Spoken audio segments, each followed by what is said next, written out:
You discovered that you might look at alcohol. Yeah, it was like, I wonder, it was that sort of almost a heretical thought in my mind of, I wonder, is it alcohol? But then, of course, as soon as I said that to myself, it scared the life out of me. Yeah, whoa, don't say that. Yeah, hold on, because it's how I celebrate, it's how I commiserate, it's how I win clients and do business. Oh my God, yeah, of course, it's tied up in everything. It's tied up in everything. Yeah. I met my best friend, my now wife. Yeah. What's going to happen to fun time 4-pint Andy? Where's he going to go? Yeah. You know what I mean?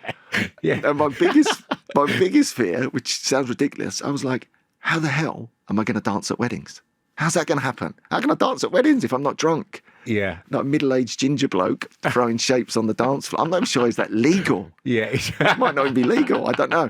And that was my fear. And it's ridiculous, isn't it? It was so, tied up in my world. I wasn't physically dependent on alcohol, but psychologically, it was everywhere in my world. Yeah. It's like the okay job analogy, isn't it?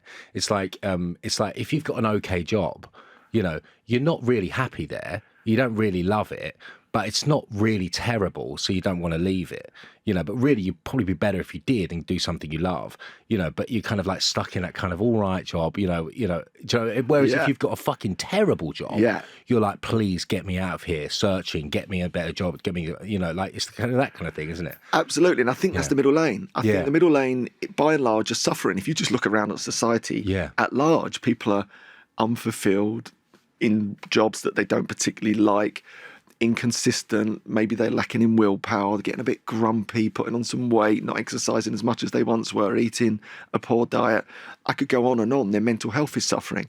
So for me, I was suffering with anxiety and full-blown panic attacks at times. Again, I was totally disassociated from the fact that that was anything to do with alcohol. I just thought, I don't know why I'm getting bloody anxiety. I don't know why that's creeping into my world. I mean, that speaks to me so strongly because I had panic attacks, and like my tour manager would have a paper bag in the car, and because every time I'd be in the car, I'd have a panic attack. I'd be like, maybe I'm nervous of being a passenger or something. It wasn't, because I was fucking hungover. Feeling like shit and fucking freaking out. I'll have a drink, everything will be all right. It magically goes away again. Yeah. And how many people are caught in that trap right now? Absolutely, yeah. And this is where I start really speaking to that middle lane, because for me, eventually plucked up the courage to take a break. And it was really difficult. Again, I'd have my rubber arm twisted by friends, colleagues, family members who didn't get it. They just couldn't understand why I would not want to drink. And I think that's what's been great over the last 10 years in a lot of the work that I've been doing, is trying to talk to this middle lane, because up until that point, it was very much black and white. It was like, you've either got a problem with alcohol, so you don't drink, and if you don't have a problem, you do drink. That was it. Absolutely. There's no conversation around it. You're so right. It's so black and white. It's either you're an alcoholic or you're not. And if you're not, crack on. Go for it. Whereas really, it's not benefiting your life in any way, shape or form. No, for most people. For most people, yeah. And it's so ridiculous when you see it for what it is, but it's the only drug in the world. If you say to someone, I'm not drinking, they're like, why not? Like, you wouldn't question anyone on everything. I'm not having marmalade on my toast. Why are you not having marmalade? Exactly. What's that about? Exactly. You're one of those marmalade-aholics. Exactly. It's ridiculous. It's so the crazy. whole thing is ridiculous. It really is. And then you see it for what it is. It's easy for me to say this now because I'm so far out looking back in, but that was hard for me. And even one of my big mentors in the industry said, if you don't drink, you're finished. Because really, no one's going to want to do business with a broker that does not drink. Wow. You're out.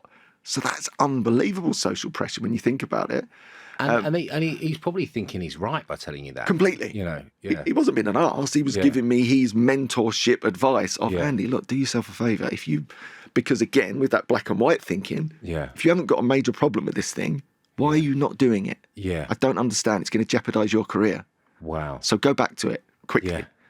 And win your clients back. Oh my God, mate. I mean, that's nuts. Rubber arm, So there I was in the face of all that pressure. So I decided to take a break and got it wrong, and slipped up and tripped up and blipped up and, rolled around and, on numerous occasions managed to turn sparkling waters into pints of Stella and all those type of things that you do.